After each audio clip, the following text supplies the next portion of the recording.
Baik, terima kasih kesempatan yang diberikan oleh moderator kepada saya untuk memaparkan argumen selanjutnya. Yang mana argumen saya di sini atau argumen kami di sini memperkuat argumen-argumen yang telah disampaikan dari pembicara pertama dari Dewan Juri yang saya hormati, kemudian sahabat dari tim kontra yang saya banggakan. Di sini saya sebagai pembicara kedua akan memperkuat alasan-alasan kenapa kami mendukung pemberian hak imunitas kepada anggota DPR. Ada beberapa poin yang harus kita garis bawahi di sini. Poin-poin yang akan kita garis bawahi di sini adalah akan kita paparkan satu persatu dalam hal ini. Baiklah, untuk poin yang pertama, negara kita adalah negara hukum, bukan negara opini, bukan negara asumsi. Jadi kita seharusnya dan kita sudah diwajibkan berpatokan kepada hukum.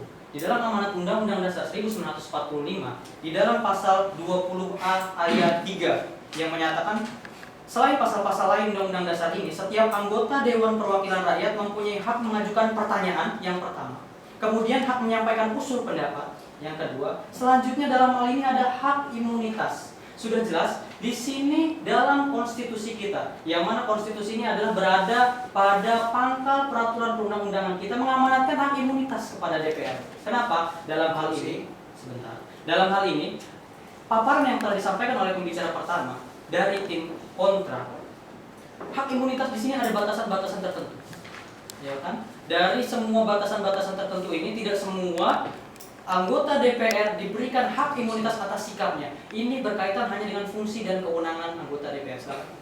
Teman-teman, merujuk kepada pemikiran dari Prof. Jimli As-Sidiki bahwa dalam menginterpretasikan masalah konstitusi, janganlah menginterpretasikan hanya secara literal, tapi harus menginterpretasikan secara purposif. Purposif menyangkut kehendak dan tujuan yang ingin dicapai oleh para founding fathers bangsa ini. Terima kasih.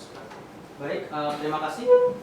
Tanggapan dari tim kontra. Tujuan daripada Undang-Undang Dasar sendiri adalah tidak terlepas daripada tujuan dan cita dari negara Republik Indonesia. Dengan diamanatkannya hak imunitas kepada DPR, dengan sendirinya adalah mengamanatkan bahwasanya DPR ini adalah mewakili atas nama rakyat seluruh Republik Indonesia. Maka sudah pastinya atau sudah barang tentunya hak imunitas itu diberikan kepada DPR itu sudah selayaknya terjadi. Karena apa? Di bawah atau di belakang pundak hak anggota-anggota DPR seluruhnya adalah nama seluruh dari warga Indonesia. Kemudian kami lanjutkan poin selanjutnya. Poin kedua adalah diamanatkan pula dalam Undang-Undang Dasar Undang-Undang Dasar Negara Republik Indonesia pasal 1 ayat 2 menentukan kedaulatan ada di tangan rakyat dan dijalankan menurut ketentuan undang-undang.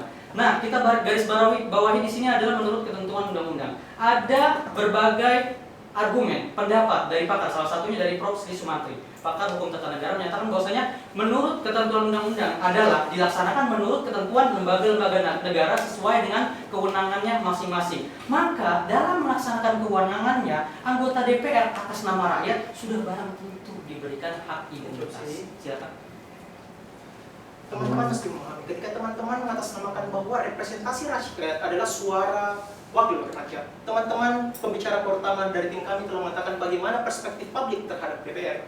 Yang saya ingin sampaikan di sini, janganlah teman-teman terjebak dalam satu interpretasi literal semata, tapi bagaimana bukti konkret yang nyata bahwa hak imunitas ini betul-betul dilaksanakan sesuai dengan cita-cita yang dikehendaki. Bukti konkret apa dan keberhasilan apa yang telah dilakukan Dewan Perwakilan Rakyat terhadap hal itu. Terima kasih. Baik, terima kasih saudara tim kontra. Begini saudara tim kontra, dalam hal ini kita tidak boleh mengedepankan yang namanya asumsi dan opini. Oke. Dalam hal ini, survei dalam publik menyatakan ketidakpuasan terhadap anggota DPR, bukan ketidakpuasan terhadap lembaganya. Lembaganya dengan pengaturannya sudah benar adanya. Dalam hal ini, yang harus dipertanyakan adalah siapa di dalam anggota rakyat atau di dalam parlemen itu, kemudian kepentingan apa yang menyokong di belakang di dalam hal ini partai politik. Jadi, menurut pendapat saya di sini, yaitu DPR sudah benar. Fungsinya, hak-haknya sudah benar diamanatkan Undang-Undang Dasar, karena itu adalah dipertimbangkan oleh pakar-pakar yang luar biasa sangat mempunyai keahlian hukum di dalam bidangnya. Baik, untuk tanggapannya dari tim kontra saya selesaikan tadi. Kemudian untuk poin selanjutnya adalah di dalam undang-undang yang lebih spesialis daripada Undang-Undang Dasar 1945, Undang-Undang Dasar MD 3 mengatakan bahwasanya anggota DPR, Undang-Undang MD 3 pasal 224 ayat 1 menyatakan bahwasanya anggota DPR tidak dapat dituntut di pengadilan karena pernyataan pertanyaan dan atau pendapat yang dikemukakan baik secara lisan maupun tertulis di dalam rapat DPR ataupun di luar rapat DPR berkaitan dengan fungsi serta wewenang dan tugasnya. Diamanatkan pula dalam hal ini, dalam teks spesialisnya sudah diamanatkan hak imunitas pula kepada anggota DPR. Jadi ini adalah penguatan regulasi terhadap regulasi yang saya sampaikan di poin pertama dan kedua. Kemudian selanjutnya kita lihat daripada fungsi DPR tersebut. Ada fungsi legislasi, budgeting, kemudian pengawasan. Di sini yang harus kita garis bawahi, fungsi pengawasan ini mempunyai tingkat kesulitan yang luar biasa, saudara kontra. Karena kenapa? Yang diawasi adalah lembaga-lembaga negara yang di sampingnya. Dalam hal ini setelah amandemen Undang-Undang Dasar keempat, setelah perubahan keempat, menjadi setara. Maka dari itu, sudah selayaknya diberikan hak imunitas. Karena kenapa? Agar tidak ada intervensi-intervensi dari lembaga-lembaga yang berkaitan dengan DPR ini.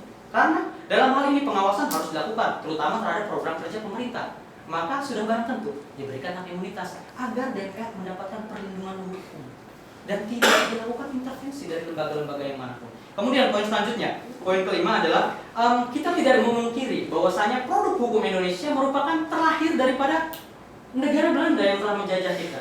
Maka daripada itu kita tidak memungkiri asas yang dianut Belanda, kemudian asas yang dianut Indonesia pula. Oke? Dalam hal ini dikatakan bahwasanya privat legium, bahwasanya setiap orang tidak bisa diadili di pengadilan-pengadilan di satu tempat saja, tapi ada orang-orang tertentu yang diadili di pengadilan-pengadilan khusus.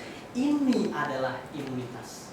Jadi asas juga mengakui bahwasanya imunitas diakui di dalam peraturan undang-undangan kita yang berlaku. Karena kenapa? Karena kita tidak memungkiri lahirnya atau acuan adopsi undang-undang kita yang berlaku adalah acuan daripada negara Eropa, dalam hal ini Belanda. Kemudian perlu saya tekankan sekali lagi bahwasanya pembatasan imunitas hanya pada fungsi kewenangannya. Di luar daripada itu proses dengan tanda kutip seizin dengan presiden sesuai dengan aturan Undang-Undang MD 3 yang telah dirubah berdasarkan judicial review. Oke, terima kasih.